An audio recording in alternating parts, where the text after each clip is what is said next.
सर्वेभ्यः नमो नमः। आइए आज की इस ऑनलाइन कक्षा में हम सभी जानेंगे कत्वा और ल्यप प्रत्यय। जैसा कि हम सब प्रत्यय के अध्ययन में रत थे और हम लोगों ने पिछली क्लास में पढ़ा था तद्धित प्रत्यय और अनियत प्रत्यय। आज इस ऑनलाइन कक्षा के माध्यम से हम सभी जानेंगे कत्वा और ल्यप प्रत्यय। जैसा कि पाणिनि जी ने सूत्र दिया, समासेन पूर्वो कत्वो ल्यप।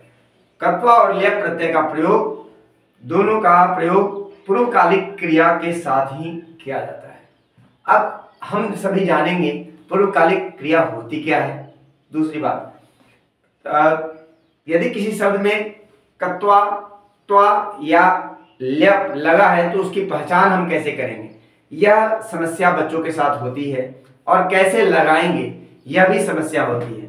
इसलिए हमने बच्चों का ही प्रश्न यहाँ पर लिखा है, कत्वा, त्वा एवं ल्यप प्रत्यय कैसे पहचाने और कब प्रयोग करें। ये बच्चों के ही प्रश्न हैं। तो आइए इस प्रश्न की गुत्थी सुलझाते हैं। और सुलझाने के क्रम में हम यहाँ पर सबसे पहले तो जानेंगे कि पूर्वकालिक क्रिया होती क्या है। तो पूर्वकालिक क्रिया, जैसा कि आपके इंग्लिश टीचर ने भी आपको पढ़ाया होगा, जिरंड, आपको इंग्लिश टीचर ने भी आपको पढ़ाया होगा इन्फिनेटिव, इनफाइनाइट, तो आप वेयर इन्फिनेटिव पढ़ाया होगा। आज मैं आपको यहाँ पर कत्वा और ल्यप प्रत्यय बताने जा रहे हैं। उसी प्रकार तो जब कोई कर्ता एक क्रिया को पूरी करके दूसरी क्रिया को आरंभ करता है, ठीक है, एक क्रिया को पूरी करके दूसरी क्रिया को आरंभ करता है, तो पूर्व काल की जो क्रिया होती है उसे ही हम लोग पूर्वकालिक क्रिया के नाम से जानते हैं। पूर्वकालिक क्रिया, देखिए, जब कोई कर्ता एक क्रिया को पूरी करके दूसरी क्रिया करता है तो पूर्व काल की क्रिया को पूर्वकालिक क्रिया कहते हैं।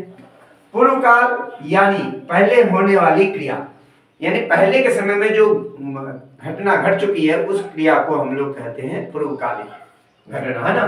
तो पूर्वकालिक क्रिया को सूचित करने के लिए धातु के साथ त्वा या ल्यप प्रत्यय हम लोग प्रयोग करते हैं। कत्वा का लिखने का जो तरीका है, परीक्षा में बच्चे क्या करते हैं, कत्वा लिख देते हैं। कत्वा त्वा है, क अंदर में बोला जाएगा, त्वा भी आधा अंदर में बोला जाएगा, वा त्वा त्वा क अंदर में, अकुह विसर्जनीय कंठ्या, क का उच्चारण स्थान कंठ है, ठीक है, आपको मैंने पहले भी बताया है। तो क, तो त्वा और ल्यप कृत प्रत्यय कहलाते हैं। और ये सारे के सारे कृत प्रत्यय और कृत प्रत्यय को ही हम लोग पढ़ रहे हैं और जान रहे हैं, जो परीक्षा में आने वाले हैं और परीक्षा में संभावित शब्द हैं उनको ही हम सभी जानेंगे यहाँ।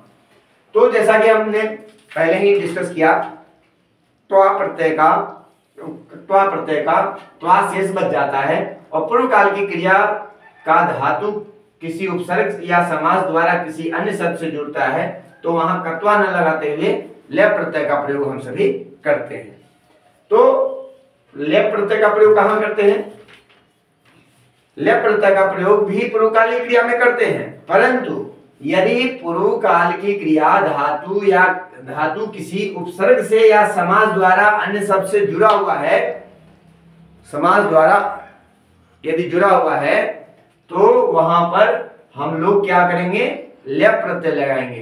कब लगाएंगे ल्यप प्रत्यय, ध्यान रखिएगा, यदि धातु के पहले उपसर्ग लगा हो या समास द्वारा, समासेन पूर्वो कत्वो ल्यप, वो जो है, तो यहाँ पर समास द्वारा किसी अन्य शब्द से जुड़ रहा हो तो वहां पर कत्वा न लगा करके हम लोग ल्यप प्रत्यय लगाएंगे, ठीक है। यही करता है समासेन पूर्वो कत्वो ल्यप। अब आगे है ल्यप प्रत्यय में आपका ल्यप प्रत्यय का य शेष बच जाता है और पहले तो उपसर्ग रहता ही है। तो उसके अब देखिए कत्वा प्रत्यय के उदाहरणों को देखिए। भू जमा कत्वा भूत्वा, पठ जमा कत्वा पठित्वा, लिखत्वा लिखित्वा, कृत्वा कृत्वा, नीत्वा नीत्वा, पा कत्वा पीत्वा, गम कत्वा गत्वा, सिंह कत्वा सहित्वा, वच कत्वा उक्त्वा, त्यज कत्वा त्यक्त्वा। अब इसमें क्या है कि परीक्षा में कौन कौन से पूछे जाते हैं। देखिए इस तरह का जो है, ये जो बिल्कुल ऑड तरीके से होता है। अब ये जो देखिए गम, यहाँ गत्वा है, मकारांत है, तो म का लोप हो जाता है, सीधा जुड़ जाता है, ठीक है। और इसी प्रकार से अब लिख है, लिखित तो लिखित्वा और पठित्वा, इस तरह से ये आपको नत्वा, नम जोर कत्वा नत्वा।